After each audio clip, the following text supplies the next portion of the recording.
Well, hello, hi. It is me, it is I, Small Town Didi, your hiding these very internet and akastracha and back. Hello, yalla. So, I know I said, no, actually, I posed it as a question you all didn't answer me. I was like, one of my mates is like, I put out my reviews too late, and if I'm gonna continue to do reviews, because I asked them, hey, should I continue doing the reviews? Because I enjoy watching the shows and then talking about them. I fell off watching Real Housewives of the second season of Real Housewives of Lagos, not because it wasn't good. I had some stuff going on here at home, and I just stopped watching stuff, right? So I don't even know how the rest of the season unfolded. And one of my friends was like, oh, you haven't watched. Okay, I'm not going to spoil it for you. And then she's like, we're still waiting on the reunion though. So that's what happened there. That's why I fell off watching that. The other thing is, I didn't make notes for episode 1 and 2 of Real Housewives of Durban. I knew it was coming on at the back of my mind, but a lot happened in the week that the first episode came on, which was maybe 2 weeks ago. And then last week, it wasn't on my brain, right? Like I had shit going on.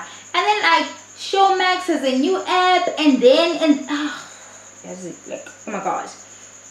Not to make excuses. I didn't make notes. Why didn't I make notes? One of my mates was like, they enjoyed my kind of off the cuff, not too rigid, point by point bullet form, my thing that I did for this Netflix thing that I watched, which was Fair Play.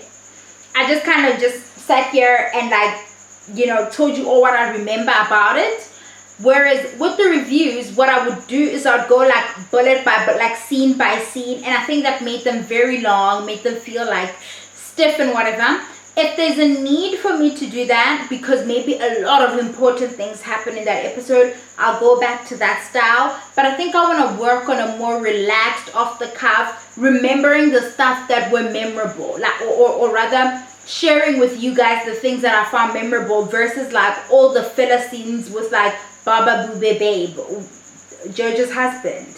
You see, so I'm late. I want this to be fun, quick and easy, and then I also want it to not be so structured. So let's get into it. Who's new and who isn't here anymore? We expected Jojo not to be here anymore because she really said she's out of here last season, but she loves attention. She's a whore for the stuff.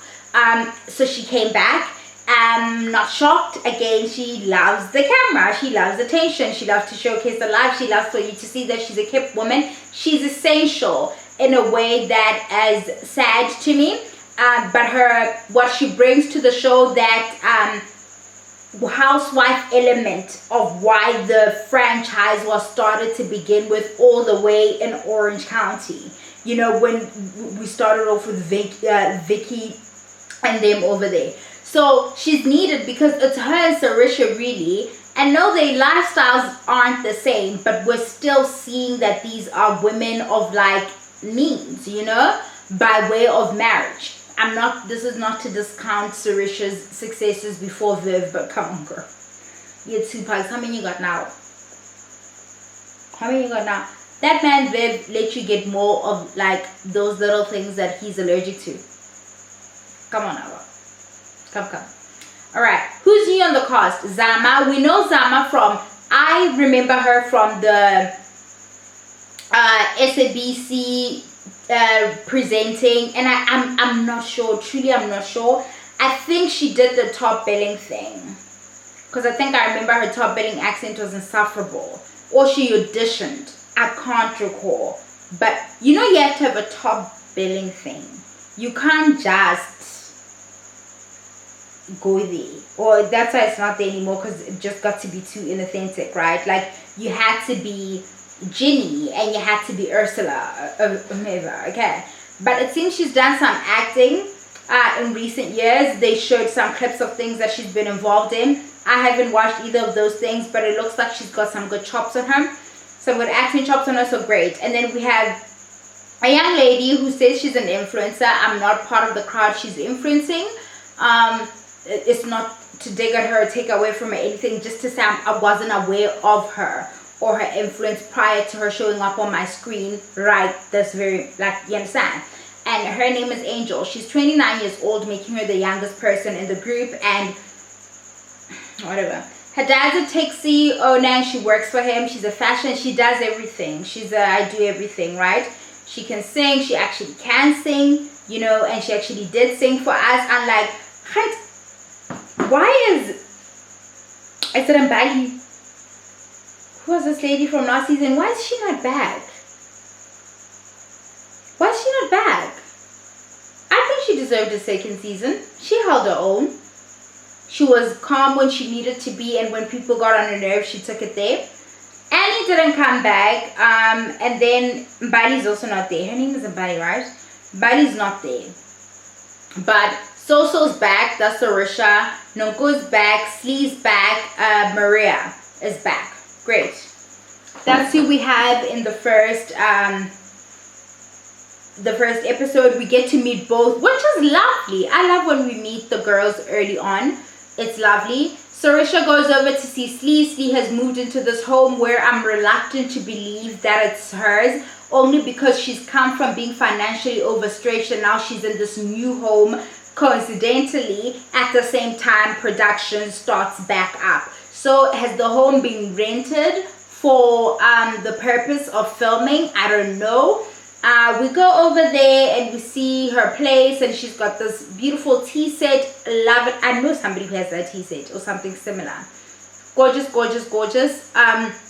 She's got great taste, great style. And Sarisha speaks to that. She's like, you know, she always says she's an interior person, but you really get to see it when you're in her space that this is her thing. We learned that she's working on a fashion line and stuff. Now, at first I was like, all she ever did was talk interior. Would it not be like the smart thing? Would it not? Wouldn't it be to start a home essentials line, right? Like, give us like some tea towels. Start us with something we can afford, right? Like tea sets, right? They kept zooming on that freaking tea set. Give us a cute little tea set. Give us some throw pillows with some good, interesting textures. I thought about that, then I'm like, actually, we're poor in that we don't have homes to dress up, but what we do have are bodies to get dressed. Like, you see, and she's like, it's inspired by, I hope I'm not skipping scene. I think she spoke about it a little bit in the scene, and then she keeps talking about it in every other scene and stuff. We meet her brother in the second episode. That was really nice. Anyway, I was like, no, the fast fashion one is accessible actually, and she's got great style. Like, Slee is always, you can tell she's a fashion girl. You're interested in what she's gonna wear. So when I really thought about it, I was like, okay, girl, we could always segue into like the home essentials thing, because the truth of the matter is, like, home essentials and like those kind of lifestyle brands may not do well in South Africa, because I'm thinking of the kind of woman that's watching this show. We have too much time on TikTok, right? We don't have homes that we need to decorate. We don't. Okay, but we have bodies to dress, so I get it. And then Sarisha invites her. She's like, no, I'm throwing this thing. It's a burn session, you know. It's a party. You know, she themes all her things, Sarisha. We love that. And she's always introducing a new spiritual element into these things. We love that. It's so late, you guys. It's literally gone midnight. You guys can't see. It's gone. Oh God, whatever. It's very late. But I just got off work. And I have a lot going on. I won't be able to get any sleep. So I was like, let me just turn this on, because I just finished watching these episodes back to back. Sarisha lets her know, invites her to the party and stuff, and they must dress as one of the 4 elements and stuff. Nobody got it right. It doesn't matter. They all look fine. Like, they look pretty. And we see Slee link up with Maria. Maria looks different. Yazi, like, yo, Ngani, it's so hard for me to talk about Maria because of the issues that I have. And even if I didn't have the issues, I'm sensitive enough to grasp that a lot of the pressures we deal with regarding our physical, especially us as women, are informed by the external, and we internalize it, and then we find ourselves fighting these battles and stuff. She looks very different, and it's because she had deflated her lips, and she says she's now in the process of like getting the filler back in. But her lips aren't as large as they were last season. She says she's trying to get them back up there. I think she looks fine, but it's not about me. It's about what Maria is comfortable with looking in the mirror. It's very heartbreaking. It really just is, because you're like, all the money in the world, and the idea is not to seek a therapist to help you unpack the dysmorphia. If it's dysmorphia, I'm not diagnosing her, I'm speaking outside of her. Like women who find themselves in affluent spaces, and then there's this pressure to stay young and thin and pretty and looking like you haven't aged a day on your husband's arm because he's a surgeon and he must come with a Barbie doll, and it's just that fucking pressure, right? We meet her new. I was so annoyed that they threw a whole party, and I'm getting ahead of myself here. In the second episode of the ladies showing up with their husbands, right? So that's your gay husband. And you guys have learned from watching me review the show. If you're back, if you're new, then you're going to learn this about me. Gay men aren't accessories. And gay men who play into this, playing the accessory to this bored housewife trope, really, not rooted in anything real. People have things to do. Like, gay men have jobs to go to. They aren't like your little entertainment when your husband couldn't be bothered with you because he's at the job making money so you could get all the nice stuff that you want. Like, I hate it. And she's now introducing her new husband, and he's supposed to be this new improvement on Ruan. Honestly, anything is an improvement on Ruan because his character is just shit, right? Like, I don't see it for Ruan, and I don't see it for Jojo, but I especially don't see it for Ruan. Okay, like, you guys know this about me from the last season. I think he's made of the cheaper stuff. I don't know what that is. I don't know. He reminds me of fucking Russian bear. That's never a good thing. Okay, it's the vomiting, it's the fucking headache, it's the Nkosiami, why did I do this? Ruin, you know? Just the wrong shade of pink. But anyway, she has this new husband. I don't fucking remember his name, because why? He made himself an extension of her, therefore Maria's friend. Like, oh my god, grow a fucking pair of something. Ovaries. You might come out tougher this time. The fuck? You're a person. You are an entire, like, why is your identity hinging on this woman's boredom?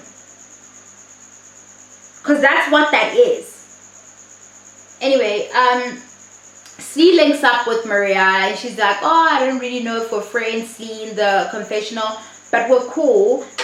And then they have their little chats and stuff, and she mentions that she wants to do this fashion line, to which Maria says, oh, I can actually link you with somebody. Her name is Angel. She gives Angel a call on site, and they talk about it, that she could help her. She owns like a factory, that, like, you know, a textile factory, and she has a fashion line, and you know, it's a very nice to come from a place where you know, the pockets are deep, because you can build yourself up to sound grander faster than most 29-year-olds could, right? Like, your daddy could get you situated. I don't like it when we aren't honest about how you get to have this resume at 29. You know, you just, and you can tell she's saying it to come across as impressive and as like extra hardworking and multifaceted and talented and all of that, and she could very well be all those things. She seems to be, but you could also admit that this happens when you come from a situation where your dad can invest in your stuff, right? I can also walk around and say, I've got like a bakery, but like the size of, like, I don't know, whatever, like a Sasco. Like, I can say that and like negate the fact that my daddy put money in it. Like, I find it to be very disingenuous, and I'm extremely unimpressed by it, like, truly. And it's not like, you can come from means and not rise to the occasion, and you can come from means and rise to the occasion, and that is still to be celebrated, you know, as much as somebody else getting it out the mud. Because it is hard to come, you know, out of your parents' shadow and make something of yourself and have people respect you and not be like, oh, daddy stuff, daddy stuff. It is a hard thing to do that. But ignoring the fact that that's what made you, to those of us who are having to get it out the mud, we just like, okay, girl, whatever. Just say she's an influencer, you know. Is your influence purchased? Because influencing careers are often very inspirational. I'll go on her social and I'll see. If it's that stuff where you're showing people all the nice things that you have, are you influential, or are you an escape for the average South African girl, young woman who looks at your life and is like, yo, I wish I could not understand it that your daddy's taxis money bought it for you. Come on now. I mean, how we gonna talk?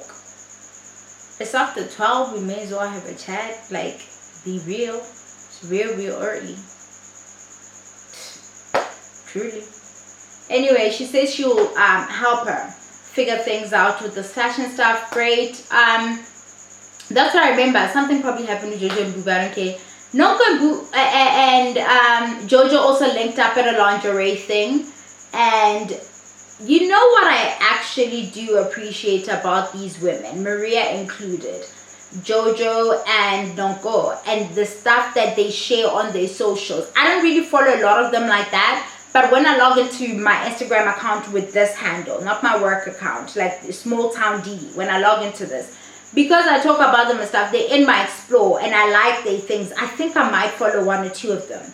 But when you get on there, if they have a procedure getting done, they'll let you know. I feel like we've moved into a time where we're not so shameful of the things that we're getting done, and we're being responsible, as opposed to acting like you just work so hard or your genetics are just so bomb, therefore gaslighting you, the women that follow you, that support you, your audience, you know. And then we get to feel this pressure sitting here at home like, oh, why aren't I perfect like Donko? Why is my tummy not like that? But with the same big ass. I also, you know, I'm very appreciative of the fact that they are just boom shit. Even if it's an issue of maybe they're doing it because they have a deal with the clinic and they're gonna get like a little bit off, or they just shit. I don't give a shit their reasons.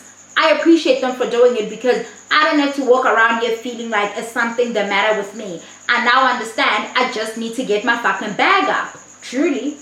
Right? They link up, shop for lingerie, talk about the last season and what has happened. Jojo's doing something I don't like, but that's expected. And that's misnaming Maria. We know that Maria changed her name. Maria didn't lie about that. Maria is the name that she got when she married her husband, because she changed her faith to his. It's a whole thing that she had to do in order to get married. And what women wouldn't, right? So she could have, like, you know, unlimited like access to fillers and stuff. I don't know why the fuck she did it, but she did it, right? I obviously don't want to get married. The idea of shedding my identity. Listen, if you're shedding your identity and it's not from Maria's life and that fucking view that she has, baby, why? Why? See, Maria and I she could convince me, like, girl, I had to do it for the view. I had to stop being shut up. Fuck Chantal. Chantal was broke, bitch. Maria has this view off a cliff, bitch. Maria's doing yoga, listening to waves. You know who wasn't? Chantal. So I understand. Truly, I do. But like, get to enter my name and do everything for what? Like, oh my god. Bitch, no view, nothing. No view, just like a fog and like sadness. Like, oh, bitch, I'm not changing shit, okay? But this is going longer than I thought. I don't know what this person, guys. Truly, I don't know. Let's go to the party. Let's just get to the party, because I don't remember anything significant happening after. Oh yes, we met what's her name? Zama comes in by way of Sarisha, and she said, my friend, enough times for me to understand the friendship is not that deep. You don't say that. There's this like need, because it's not an organic friendship group and the friendships aren't that strong. It's a friend of a friend, or we're friendly, and then we try to come on camera and play it up. I fucking hate that shit. Don't come on camera and play it up. Say we're friendly. say we're industry friends, say we're this, say we're that. That's okay. It ought to be, you know? Everybody shows up at the party looking not like the elements. Like nobody's like overly green where you understand what they're communicating, or like so blue where you understand. Rather disappointed in JoJo. I expected JoJo to take this one. She loves the theatrics at Attention Whore. But like, I don't know. Sarisha also shows up. I hated her wings. It's like, why couldn't they put some wire in there, and not like heavy wire, but to keep them structured at all times, whoever designed that. Have you seen the little butterflies that they're doing for like backdrops and decor? They've got this thin wire in there that helps them hold their shape. Like, have something like that. It's still not going to be heavy, and it'll be padded in the fabric. And I would have liked for the back of the wings to also have the scaling that they tried to do in the front, because I'm like, she's gonna turn around and do that, and that at the back is like, was this just supposed to be editorial where you're just gonna stand and take the pictures and do all the magic in like editing and then have us go wow? I don't mind it for the costume effect because the theme called for it. I just think it was poorly executed on that end. But I loved like the headpiece. JoJo wasn't black, she just looked good. She said something about being deaf, bitch. I don't know what element that is. Nonko just wore like a regular blue gown. I feel like, who's this one? Angel did show her age a little bit and how she showed up. It was very Wings Club. I like it, but I hated the hair. I did hate the hair. And then is it Nonko who's like, she has that dress but she wore it like year 2019? Go shut up, I'm wearing it now. Fuck. Ugh. Sleeve was water. Kind of made sense because it was blue and it had lots of movement and it was big. I feel like that about the ocean, which is what she was going for. Like it's vast, right? And it's larger than life, and it's too much and it's overwhelming. And it actually, she may have done a lot better than the girls. But they have a session where they have, I've seen these things on YouTube, you guys, where people have like a little thing and they go boom and it makes these sounds and they're supposed to calm you. I don't know if this was the moment. I think Sarisha should have had like an evening session where it's relaxed. It's like, I think she should have had this on a trip away, where one evening after dinner the girls come down in their PJs or in like their yoga, whatever, and they have this session so they could go and sleep it off beautifully. Because a lot of JoJo's like, oh, I feel like sleeping now, you know, it's like a trance. The ladies of Beverly Hills did something like this as well when Kathy was on that season, and Kathy just fucking slept. I think they had it with yoga or something, but I think it was not the right time. Then they go in for their burn session. She explains, okay, you write whomever you'd like to forgive on the piece of paper and you throw it into the flame and you let it go. Baby, all these bitches wrote down how they forgive themselves. I bet you fucking do. I forgive myself for injuring what? I forgive myself for injuring. I forgive myself for injuring. Why is we here? Anyway, they burn the thing. Oh, Angel has been calling herself the baby of the group. I don't know if it was a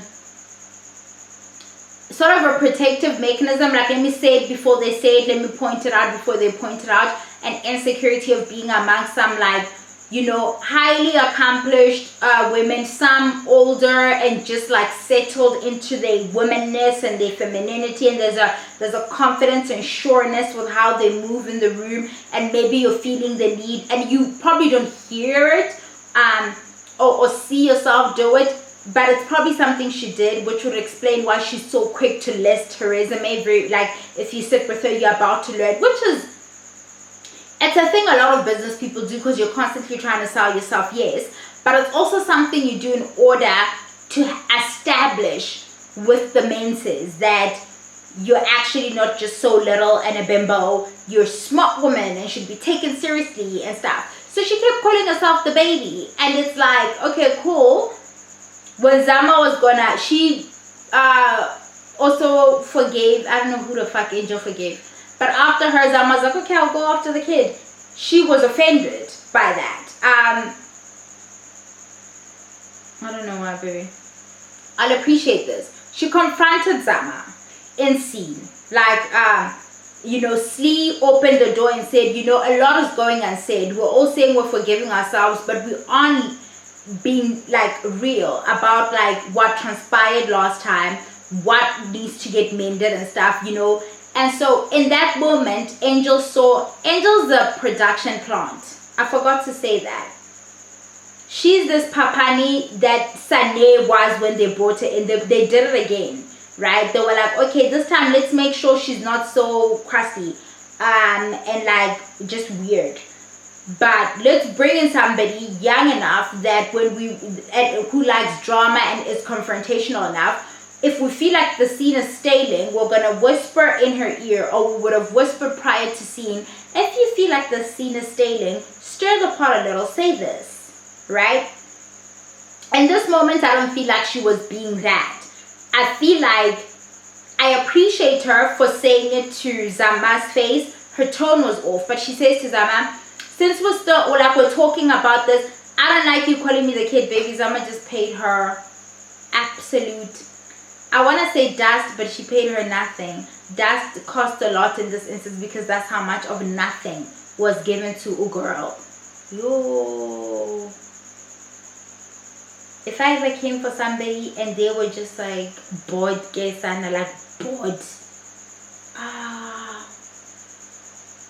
I'd be embarrassed.